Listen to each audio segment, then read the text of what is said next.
Hello friends, smart growth channel पर आपका स्वागत है। आज हम बात करेंगे कि एक अच्छी सास कैसे बनी।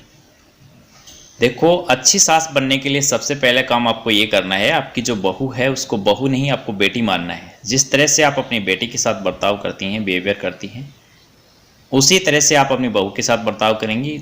मान लीजिए बहू से कोई गलती हो जाती है तो उसको अच्छे से समझाएंगी, प्यार से समझाएंगे, उसको डांटना फटकारना नहीं है आपको। और ज़्यादातर सास क्या करती हैं, जिस तरह से उनकी सास ने उनके साथ बर्ताव किया था, बिहेवियर किया था, वही बर्ताव अपनी बहू के साथ करना चाहती हैं। तो ऐसा आपको बिल्कुल नहीं करना है, क्योंकि आपका ज़माना अलग था, अभी समय बदल चुका है। आप अपनी बहू को परंपराओं के नाम पर, रीति रिवाजों के नाम पर बंदी से नहीं डाल सकते। अब आप उसको घर के अंदर बंद नहीं रख सकते। अब उसके समझदार है, पढ़ी लिखी है, उसके अपने सपने हैं, ड्रीम्स हैं। आप उसकी पर्सनल लाइफ में इंटरफेयर मत करिए। बहू कैसा खाना खा रही है, बहू कौन से कपड़े पहन रही है, मान लीजिए बहू ने साड़ी नहीं पहना है, नई नई है, उसको पहनना नहीं आता है या उसको कंफर्टेबल नहीं है, तो आप ये मत सोचिए कि बहू सूट पहन रही है तो कुछ गलत हो रहा है। ऐसा नहीं है। उसके ऊपर खाने पहनने के ऊपर बंदी से मत लगाइए, उसको घूमने दीजिए। आज़ादी के ऊपर जब आप बंदी से लगाएंगी तो बहू इतनी टॉर्चर से परेशान हो जाती है, कुछ कुछ सास को तो बहुत चुड़ैल समझने लगती है, उसके साथ बिल्कुल रहना नहीं चाहती। और जैसे ही शादी होती है, सबसे पहले सास किस बात की रट लगाती है, मुझे पोता चाहिए, पोता चाहिए। अब भाई शादी हो गई है तो पोता होना है, हो जाएगा। थोड़ा सब्र करिए, धैर्य रखिए, शादी हुई है तो पोता भी होगा। इसलिए आप उसके ऊपर, आजकल जो लड़कियां हैं पढ़ी लिखी होती हैं, थोड़ा आप उनको अपने अपने पति को समझने दीजिए। थोड़ा उनको टाइम चाहिए होता है, थोड़ा। जब तक आप वो अपने आप को कंफर्टेबल नहीं मानती हैं तब तक वो बच्चा चाहती नहीं है।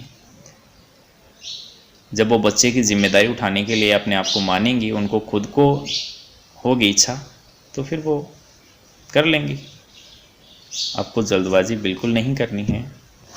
इसलिए देखो, ज़्यादातर क्या होता है कि बहुएं सास के टॉर्चर से परेशान होती हैं, और फिर जो बहुएं होती हैं वो कुछ तो ऐसे ऐसे कारनामे कर देती हैं, किसी के अंदर ओपरी वगैरह आने का नाटक करने लग जाती हैं कि वो सास को डराना चाहती हैं, ताकि सास उनको परेशान ना करे, सास उनको काम के लिए नहीं बोले।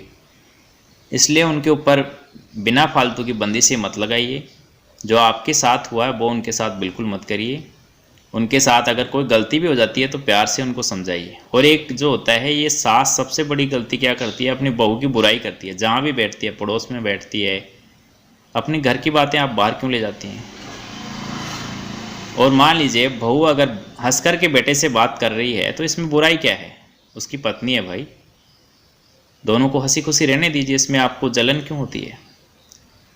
अपनी बहू की बातें, आप उसकी एक बुरी चीज़ को पकड़ लेते हैं, उसकी अच्छाइयों को देखते नहीं हैं, और फिर पड़ोस में ढिंडोरा पीटते हैं कि हमारी बहू ऐसी है ऐसी है। तो इसकी बुराई बिल्कुल नहीं करनी है। जब आप बहू की बुराई करते हैं, फिर बहू को पता चलता है, तो फिर आपकी उनकी नज़रों में क्या अहमियत रहेगी। इसलिए अपनी घर की बातें घर में रखें, दूसरों का मजाक अपने घर में ना बनने दें, क्योंकि लोग मजाक बनाएंगे। इसलिए अच्छी सास बनने की कोशिश करें।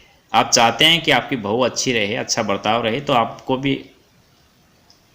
अच्छी सास बनना पड़ेगा। आपको भी छोटी छोटी बातों को इग्नोर करना पड़ेगा। बहू अपने मायके में बात कर रही है तो 2 मिनट क्या हो गया, कर लेने दीजिए उसको। कोई काम रह जाता है तो बाद में कर लेती है। इसलिए उसके ऊपर चिल्लाना, बेवजह चिल्लाना, डांटना फटकारना, ये सब सहन नहीं कर पाती हैं।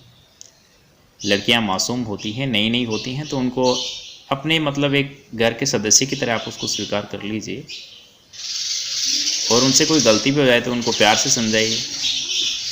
इस तरह से आप उनकी नज़र में एक अच्छी सास बन पाएंगी, ताकि उनको भी अच्छा लगेगा और आपको भी अच्छा लगेगा। आपके घर के अंदर शांति बनी रहेगी। धन्यवाद।